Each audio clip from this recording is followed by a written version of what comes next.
How would you like to be a student for a day? I'm sure you would. And that's why I'm here today with Eddie Duran at the Socrates Park in Astoria, right by the East River. We're joining the coastal classroom. We're gonna explore what the human impact is on the East River throughout some STEM-based activities. So let's go, we don't want to be late for our first day of school. Come on.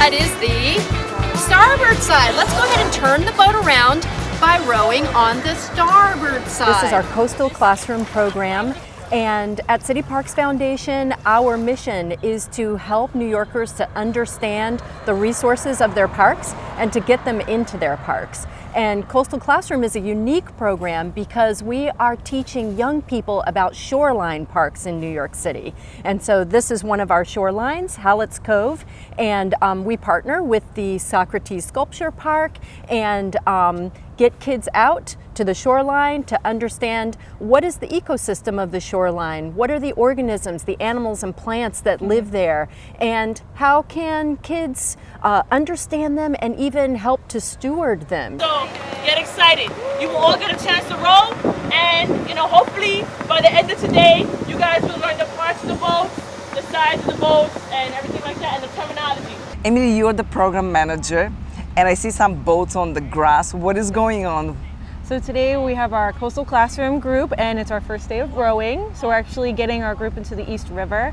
And the reason they're on the grass is we're doing a dry run, which is basically getting the group used to being in a boat before we're actually on the water. We go over safety, emergency procedure, and also how to row and how to sit in a rowboat. It's going to be their first time. And a lot of the groups actually have never been in the water. So they're actually going to experience that today all together as a team. I want you to stay within your group, because you are responsible for getting this boat down to the waterfront.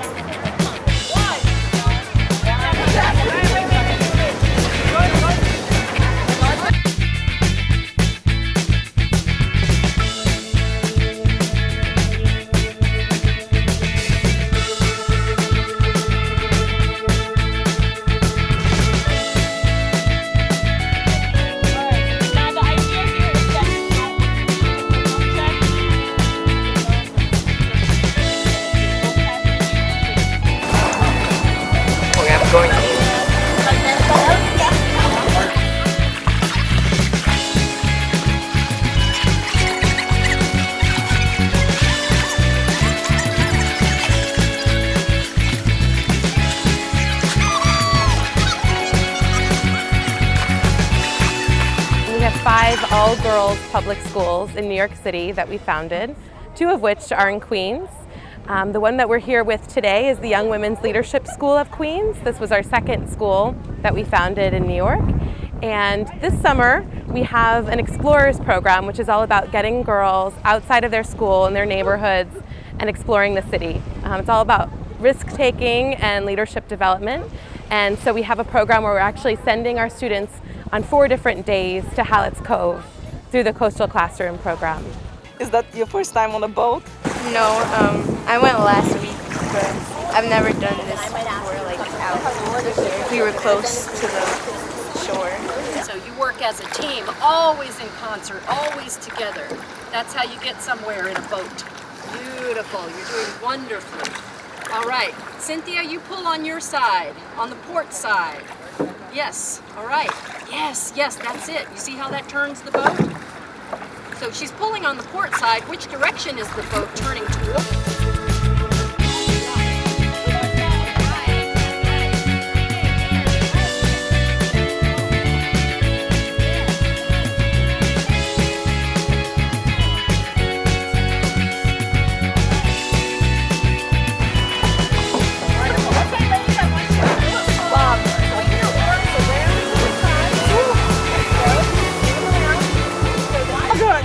That was so much fun. Very hot, but fun. I learned how to saint. It's pretty hard, but when the first time I was keep on sinking my whole shoes in there, but then I had to grip onto two sides and it became easier. Something I learned, well, the first day I learned how to identify different organisms that came from the water, and there were a lot of different animals because we had low tide, so there was a lot more sand than water. Guys, catch it. Take it.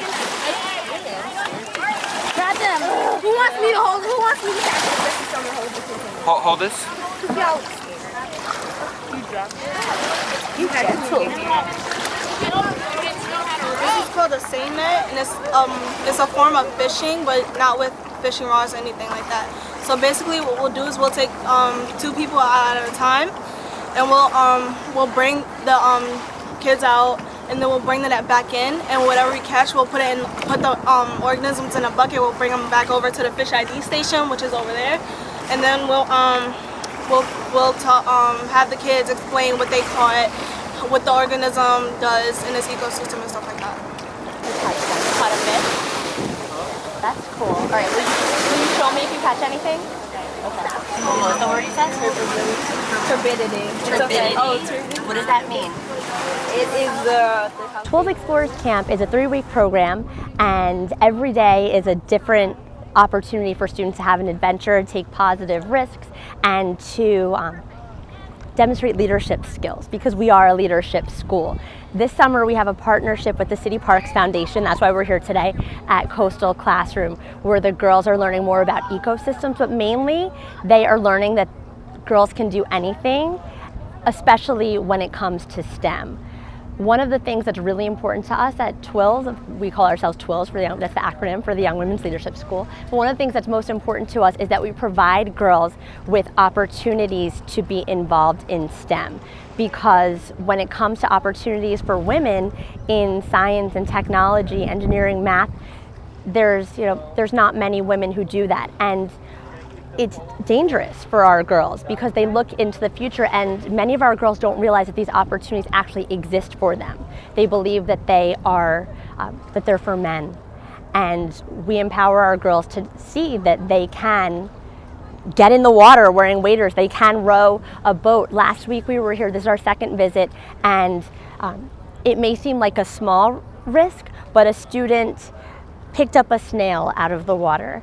And when you consider a lot of stereotypes about women, girls don't like to get dirty, girls don't like to get wet, their hair, any negative stereotype about women that you can think of, the girls faced them. They stood in the rain, they picked things up, and they realized that girls can do anything. For me, as an educator of young women, I've taught all of the girls here except for one. Out of the counselors that we have, I've taught 3 out of 5. And so it's really special for me to have these experiences with the girls and to see them out in the world, because today, this may be the first step towards a career for some of these young women, and these are opportunities that they didn't know existed. Yesterday, maybe they didn't know what they wanted to be when they grow up, and today they may be, on a path towards an amazing future.